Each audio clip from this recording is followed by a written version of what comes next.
Les partis, qui s'est dit satisfait de la convocation par le président de la République du corps électoral pour le déroulement de la présidentielle le 18 avril 2019, a salué la décision du chef de l'État qui a mis fin à la polémique qui a marqué la scène politique. L'organisation de l'échéance présidentielle dans les délais est le résultat logique du système institutionnel instauré par le président de la République qui prévoit l'organisation des échéances électorales, conformément aux dispositions de la Constitution. Mais il y a de tout, comme à chaque rendez-vous, des complaisants et des personnes en quête d'existence politique. Le coup de starter donné par la présidence vendredi a fini par rabattre une dizaine d'acteurs vers le couloir de l'élection.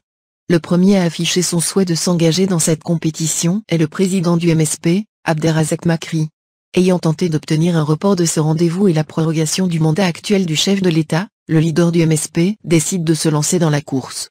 Ayant réuni, vendredi soir, le bureau exécutif de sa formation, Abderrazak Makri mobilise la base et les cadres de son parti en prévision d'un engagement officiel dans la course. Pour cela, il a convoqué une réunion extraordinaire du conseil consultatif du parti qui devra trancher, dès le week-end prochain, la question de la participation ou non à ce rendez-vous. Mais Makri pourra faire face à une concurrence interne au courant islamiste. Car, l'ancien président du MSP, Bouguera Soltani annonce, lui aussi, son intention de s'engager dans la course en tant que candidat indépendant. Ayant publié 2 contributions dans la presse qui lui ont valu une volée du bois vert que lui a administré le chef d'état-major, Ahmed Gaïd Salah, l'ancien militaire, Ali Godiri croit pouvoir se recycler en politique. Il vient, effectivement, d'annoncer son intention de se poster candidat à la candidature en affirmant vouloir relever le défi. Mais il devra d'abord commencer par celui de la collecte des signatures individuelles des électeurs, 60 000, pour pouvoir jouer dans la cour des grands. Mais à défaut de pouvoir mobiliser en faveur du 5e mandat, ces machines politiques peuvent broyer le général Godiri en faisant du bruit, ne serait-ce que pour brouiller et chahuter sa voix. Mais avant d'y arriver, Ali Godiri aura d'abord fort à faire pour se faire connaître auprès de l'opinion. Mais surtout réunir les parrainages requis pour faire valider sa candidature alors qu'il ne dispose d'aucun relais politique.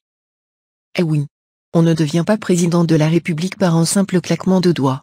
Et le soldat Godiri part largement mal armé face à la redoutable machine politico-administrative de Bouteflika qui dispose de puissants relais dans tous les rouages de l'État.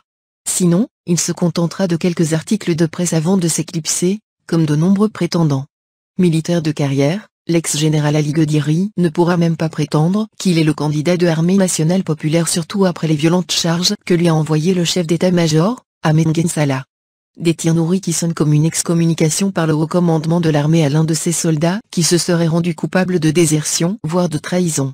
Ali Godiri a rejoint le mouvement Mouvatena, créé en juin dernier, et qui regroupe des partis politiques et des personnalités de l'opposition à l'image de l'ex-chef du gouvernement Ahmed Bambitour, Djilali Sofiane et autres, une semaine après. La porte-parole de Mouvatena, Zoubida Assoul, a démenti le ralliement du général Ali Godiri au mouvement ainsi que l'information selon laquelle l'ancien directeur du personnel au ministère de la Défense nationale serait son candidat pour la présidentielle d'avril prochain. Il est certes légitime d'avoir de l'ambition. Mais pour devenir président de la République, il y a une marche à suivre et une conduite à tenir. Or Ali Godiri semble vouloir griller les étapes pour y parvenir. Ce pourrait être possible tactiquement sur un champ de bataille mais pas forcément sur le terrain politique.